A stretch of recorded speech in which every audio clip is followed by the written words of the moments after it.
जगमग करती एक ज्योति परम धाम से आई। धरती पर आकर उसने, धरती पर आकर उसने हर एक ज्योति जगाई। ओम शांति। 19 दिसंबर 2024। सुनते हैं आज की साकार मुरली। शिव भगवान उवाच। मीठे बच्चे, यह पुरुषोत्तम संगम युग ट्रांसफर होने का युग है। मीठे बच्चे, यह पुरुषोत्तम संगम युग ट्रांसफर होने का युग है। अभी तुम्हें कनिष्ठ से उत्तम पुरुष बनना है। बाबा ने कहा, अभी तुम्हें कनिष्ठ से उत्तम पुरुष बनना है। आज का प्रश्न पूछा बाबा ने कि बाप के साथ साथ किन बच्चों की भी महिमा गाई जाती है। बाप के साथ साथ किन बच्चों की भी महिमा गाई जाती है।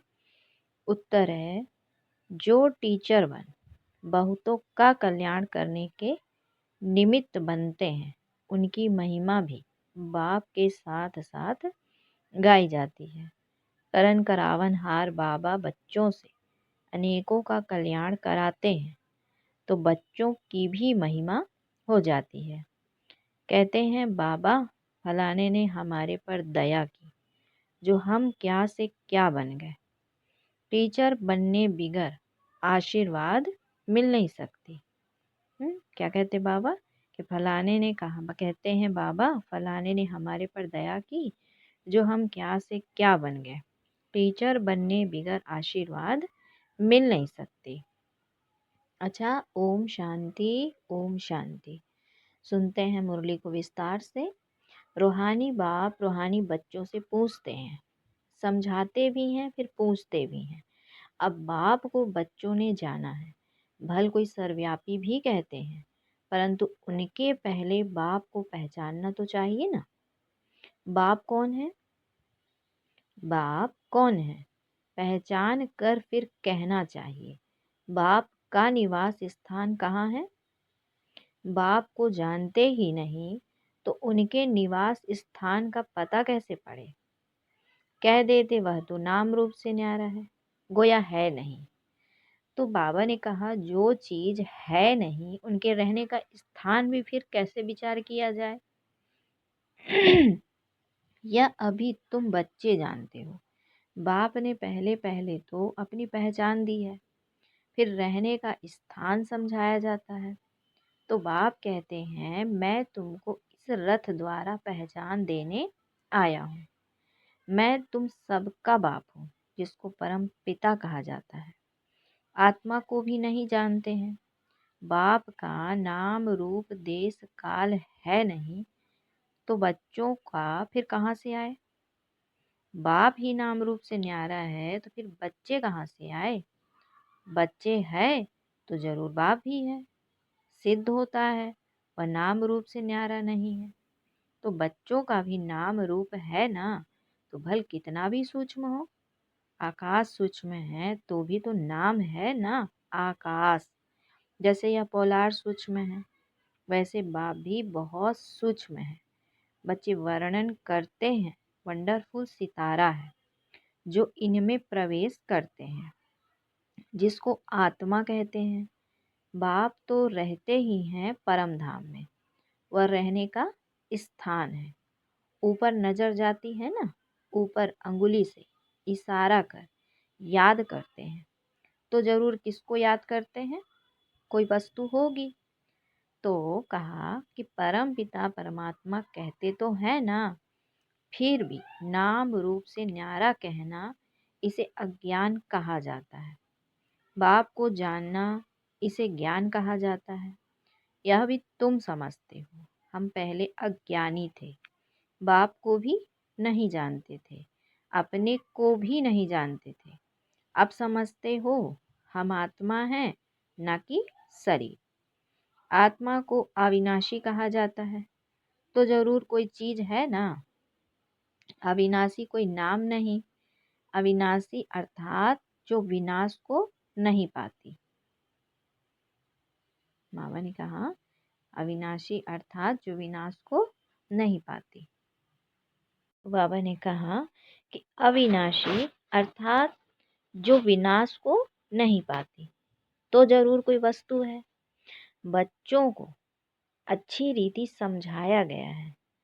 मीठे मीठे बच्चों जिनको बच्चे बच्चे कहते हैं, वह आत्माएं अविनाशी हैं। यह आत्माओं का बाप परम पिता परमात्मा बैठ समझाते हैं। यह खेल एक ही बार होता है, जबकि बाप आकर बच्चों को अपना परिचय देते हैं। मैं भी पाठधारी हूँ। कैसा पाठ बजाता हूँ, यह भी तुम्हारी बुद्धि में है। पुरानी अर्थात पतित आत्मा को नया पावन बनाते हैं, तो फिर शरीर भी तुम्हारे वहाँ गुलगुल होते हैं। यह तो बुद्धि में है ना। बाबा ने कहा कि अभी तुम बाबा बाबा कहते हो, यह पाठ चल रहा है ना। आत्मा कहती है बाबा आया हुआ है। हम बच्चों को शांति धाम घर ले जाने के लिए। शांति धाम के बाद है ही सुख धाम। शांति धाम के बाद दुख धाम हो ना सके। नई दुनिया में सुख ही कहा जाता है। यह देवी देवताएं अगर चैतन्य हो और इनसे कोई पूछे कि आप कहाँ के रहने वाले हो, तो कहेंगे हम स्वर्ग के रहने वाले हैं। अब यह जड़ मूर्ति तो नहीं कह सकती। तुम तो कह सकते हो ना, हम असुर स्वर्ग में रहने वाले देवी देवताएं थे, फिर 84 का चक्कर लगाए, अब संगम पर आए हैं। यह ट्रांसफर होने का पुरुषोत्तम संगम युग है। बच्चे जानते हैं हम बहुत उत्तम पुरुष बनते हैं। हम हर 5000 वर्ष बाद सतो प्रधान बनते हैं। सतो प्रधान भी नंबरवार कहेंगे। तो यह सारा पाठ आत्मा को मिला हुआ है। ऐसा नहीं कहेंगे कि मनुष्य को पाठ मिला हुआ है। ऐसा नहीं कहेंगे कि मनुष्य को पाठ मिला हुआ है। अहम आत्मा को पाठ मिला हुआ है। मैं आत्मा 84 जन्म लेती हूँ। हम आत्मा वारिश हैं। वारिस हमेशा मेल होते हैं, फीमेल नहीं। तो अभी तुम बच्चों को यह पक्का समझना है कि हम सब आत्माएं मेल हैं। सबको बेहद के बाप से वर्षा मिलता है। हद के लौकिक बाप से सिर्फ बच्चों को वर्षा मिलता है, बच्ची को नहीं। तो बाबा ने कहा ऐसा भी नहीं, आत्मा सदैव फीमेल बनती है। बाप समझाते हैं कि तुम आत्मा कभी मेल का तो कभी फीमेल का शरीर लेती हो। इस समय तुम सब मेल्स हो।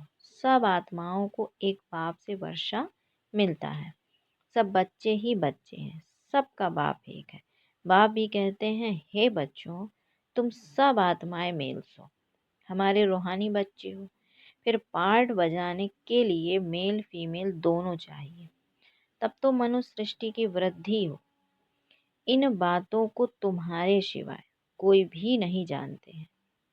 क्या कहा शिव बाबा ने कि तब तो मनुष्य सृष्टि की वृद्धि हो, तो इन बातों को सिवाय तुम्हारे कोई भी नहीं जानते। बल कहते तो हैं हम सभी ब्रदर्स हैं, परंतु समझते नहीं।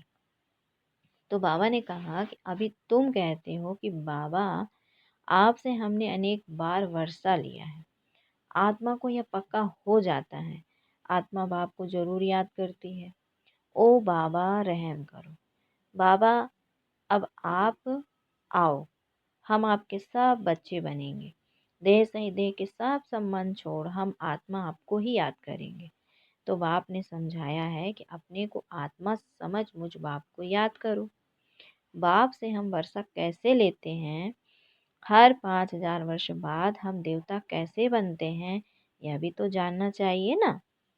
स्वर्ग का वर्षा किससे मिलता है, यह अभी तुम समझते हो।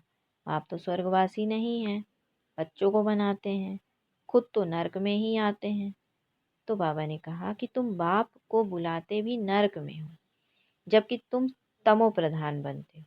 यह तमो प्रधान दुनिया है ना। सदो प्रधान दुनिया थी। 5000 वर्ष पहले इनका राज्य था।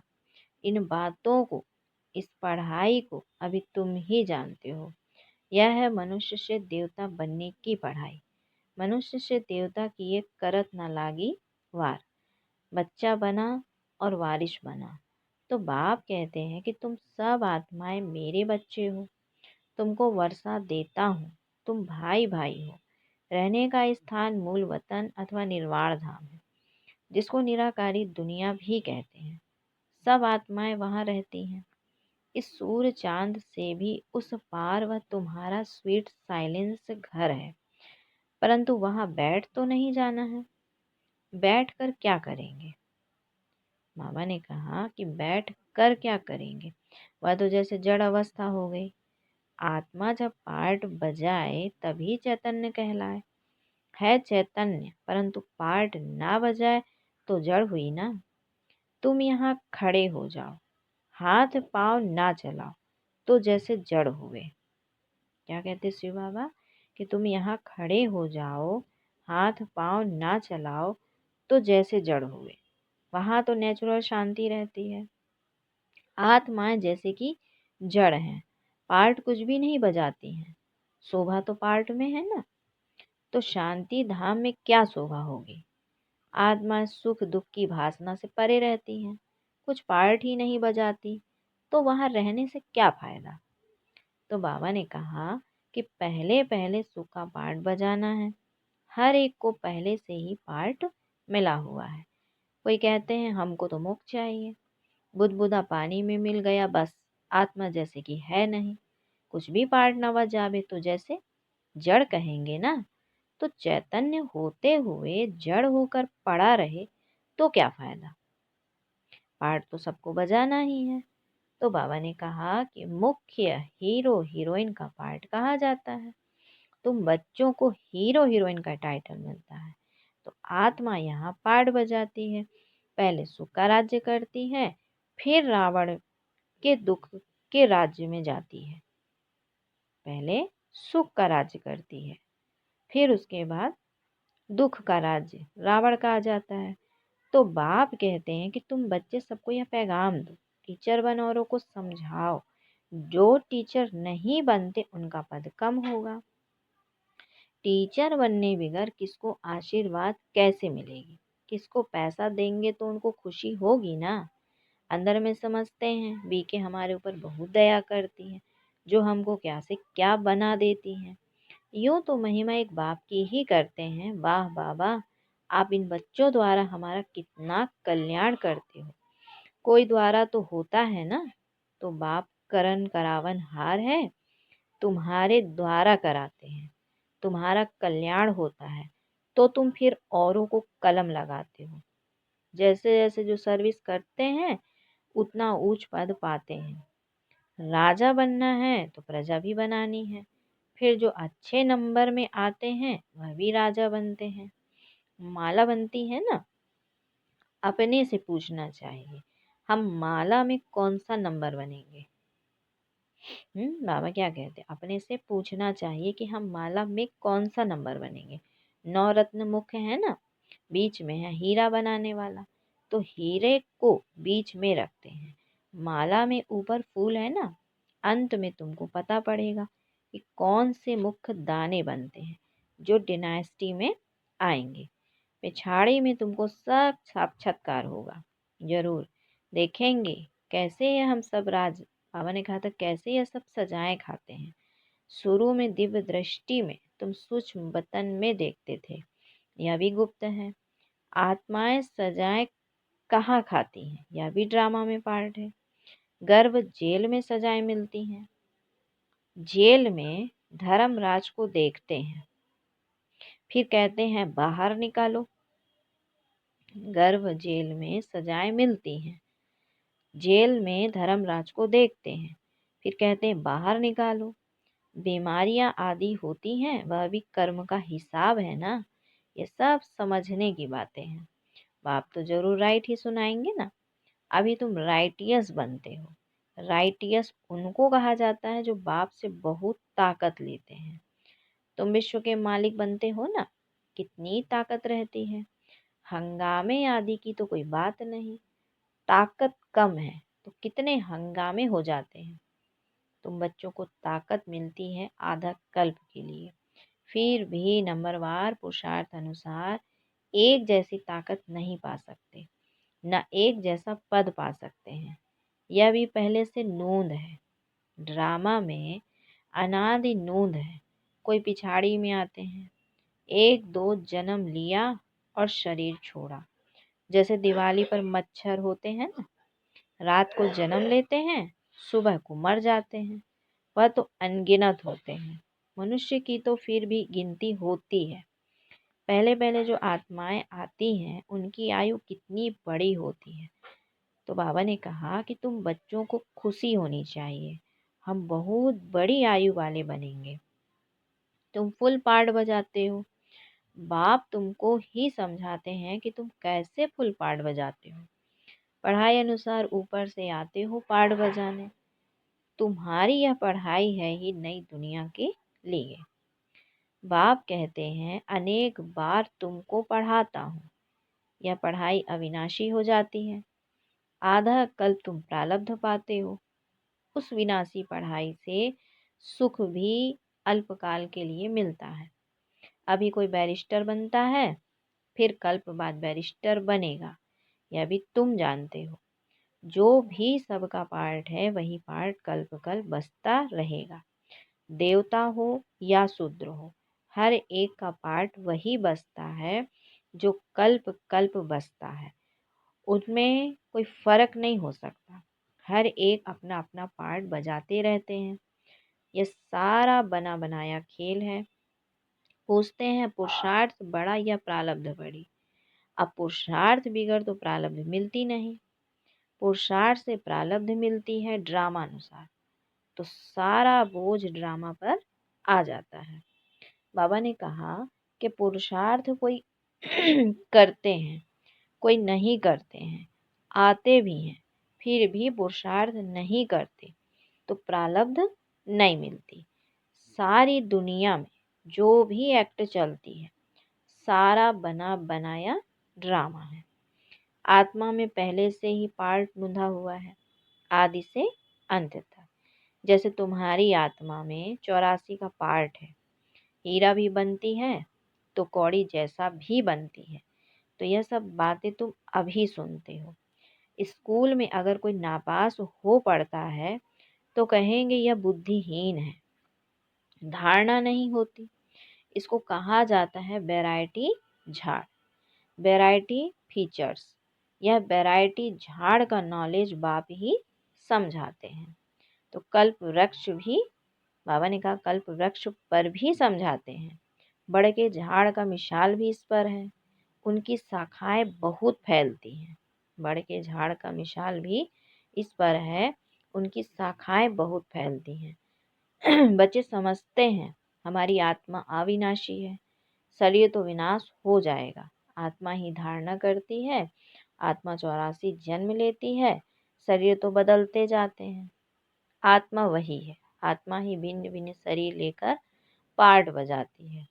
यह नई बात है ना। बाबा ने कहा कि तुम बच्चों को भी अभी यह समझ मिली है। कल्प पहले भी ऐसे समझा था। बाप आते भी हैं भारत में।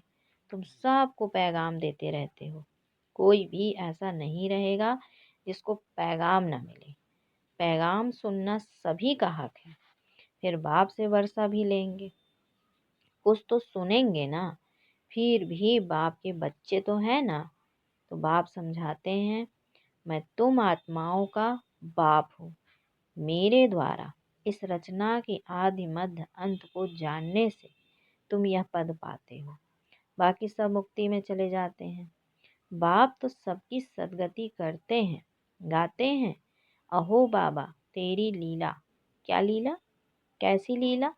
यह पुरानी दुनिया को बदलने की लीला है। मालूम होना चाहिए ना, मनुष्य ही जानेंगे ना। बाप तुम बच्चों को ही आकर सब बातें समझाते हैं। बाप नॉलेजफुल है, तुमको भी नॉलेजफुल बनाते हैं। नंबरवार तुम बनते हो। स्कॉलरशिप लेने वाले नॉलेजफुल कहलाएंगे। अच्छा, फिर बाबा ने बच्चों को याद प्यार दिया मीठे मीठे सिकिलधे बच्चों प्रति मात पिता बाप दादा का याद प्यार और गुड मॉर्निंग। रूहानी बाप की रूहानी बच्चों को नमस्ते। हम रूहानी बच्चों की रूहानी माता पिता बाप दादा को याद प्यार गुड मॉर्निंग और नमस्ते। आज की धारणा के लिए मुख्य सार है, पहला पॉइंट कि सदा इसी स्मृति में रहना है कि हम आत्मा मेल हैं और हमें बाप से पूरा वर्षा लेना है। मनुष्य से देवता बनने की पढ़ाई पढ़नी और बढ़ानी है। दूसरा पॉइंट है कि सारी दुनिया में जो भी एक्ट चलती है यह सब बना बनाया ड्रामा है। इसमें पुरुषार्थ और प्रारब्ध दोनों की नोंद है। पुरुषार्थ के बिना प्रारब्ध नहीं मिल सकती। इस बात को अच्छी तरह समझना है कि पुरुषार्थ के बिना प्रारब्ध नहीं मिल सकती। फिर बाबा ने बच्चों को वरदान दिया कि कोई भी सेवा सच्चे मन से व लगन से करने वाले सच्चे रूहानी सेवाधारी भाव, कोई भी सेवा सच्चे मन से व लगन से करने वाले सच्चे रूहानी सेवाधारी भाव। बाबा ने कहा कि सेवा कोई भी हो लेकिन वह सच्चे मन से लगन से की जाए तो उसकी 100% मार्क्स मिलती है। सेवा में चिड़चिड़ापन ना हो, सेवा काम उतारने के लिए ना की जाए। आपकी सेवा है ही बिगड़ी को बनाना, सबको सुख देना, आत्माओं को योग्य और योगी बनाना, अपकारियों पर उपकार करना, समय पर हर एक को साथ व सहयोग देना। ऐसी सेवा करने वाले ही सच्चे रूहानी सेवाधारी हैं। हाँ, ऐसी सेवा करने वाले ही क्या हैं? सच्चे रूहानी सेवाधारी। स्लोगन है, पवित्रता ही ब्राह्मण जीवन की नवीनता है, यही ज्ञान का फाउंडेशन है। पवित्रता ही ब्राह्मण जीवन की नवीनता है, यही ज्ञान का फाउंडेशन है। ओम शांति, ओम शांति।